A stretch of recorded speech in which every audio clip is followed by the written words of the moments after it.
And welcome back to today's Retirees with financial planner Wayne Maslyk of Great Lakes Benefits and Wealth Management. Today's program, in the first segment, we were talking a little bit about the stock market rise and all of that. Let me ask you a question, if you don't mind.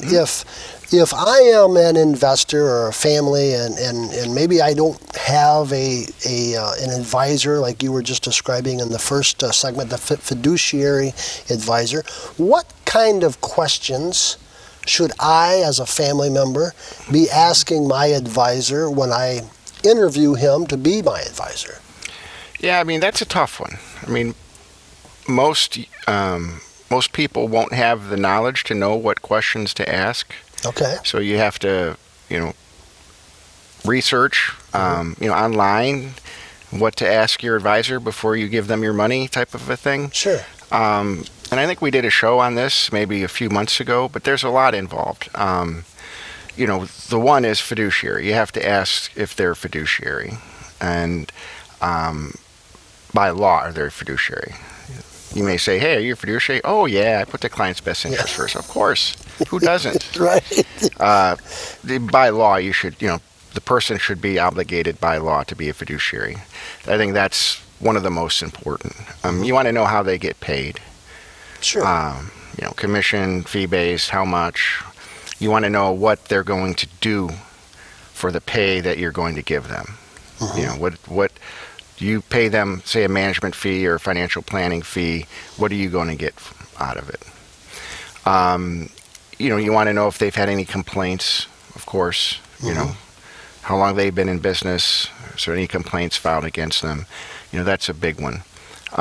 You want to meet with them a few times to make sure you get along with them and their staff. Sure. That would be important. Oh, the staff. My clients deal with my staff way more than I do once they become a client.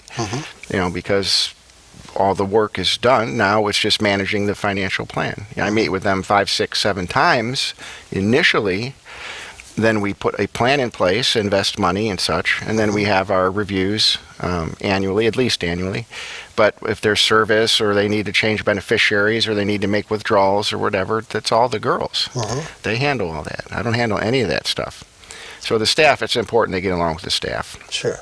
How many times a year are you going to meet, right? Some of these people out there, they get the client's money, and then they're done with them. You never see them again. Well, you never see them again. You'll see their underling. Right. Their new kid that's been in the business 2 years. They're gonna service your account. You won't see, the big shot again. Right. Because they don't have time for you. They want to go get the next client. So that's in my firm. I'm the only advisor. I'm the one that meets with all my clients. And that it's. There's a lot involved, but those things right there, I think, if you go through that with somebody you're interviewing, and of course, you should talk to a couple people, it's always good to get feedback from people that already work with them. So, I always, how when they say, hey, you from Castay? Oh, yeah. And then, do you know this person? Or do you know? So whenever, somebody, if they work for Ford or GM, I always try and see if we have friends in common. Sure. Or the utility companies or the phone company. It's always good that they could reach out and say, oh, hey, you work with Wayne. For how long? How is he? And or client events, if we do events, I tell people that are thinking of coming to work with me, hey, come to this event, meet my clients. Like we're doing an event here in a few weeks. We're going to Put-in-Bay.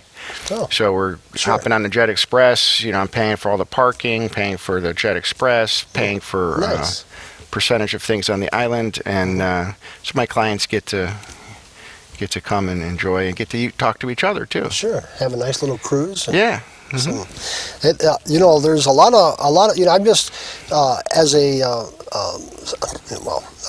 don't have a lot of money, so this was way over me, but the folks that, there are folks that have done well, whether through inheritance or they've just done well in life.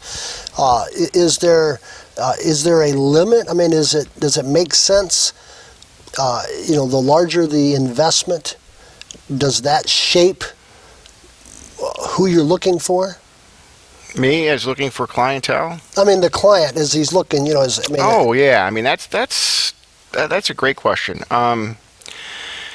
So if the client has a lot of wealth, what can I say is a lot of wealth? I would say 5-6 million and up. They may be looking for other types of advisors than myself. I mean, I built my company on mom and pop. Retiree, couple adult kids, grandkids, worked hard their whole life, saved 500,000 to $2 million bucks. That's kind of my core client. People that have a lot of wealth, there's businesses out there called family offices, and they're like this office has attorneys, accountants, CFPs. They have, they'll reserve plane tickets, they'll set up vacations for people, they'll rent vacation homes.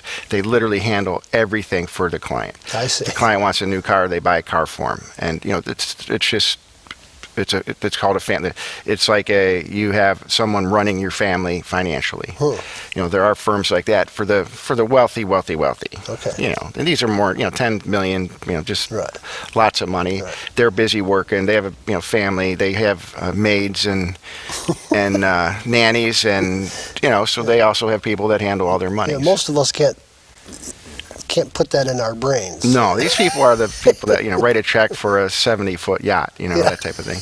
But and they're up. But there's a lot of people out there like it. There's a lot of people out there. You'd be surprised. I mean, just drive through Fort Lauderdale Marina District, Miami Marina District, Tampa Bay, St. Pete. I mean, there's all those houses on the water. Yeah. Someone owns them. Right. All those boats, somebody owns them. Right. And it's amazing the wealth out there. Yeah, it is. And this is a very blessed country. And there is a lot of money floating around. Well, friends, we're going to take a little break. We'll be back right after this. But go to Wayne's website, todaysretirees.com. Pick up the phone. Give his office a call. Make an appointment if you don't have an advisor that you're comfortable with, or you don't have one at all. Or to get a second opinion. Or to get a second opinion on what you're doing now.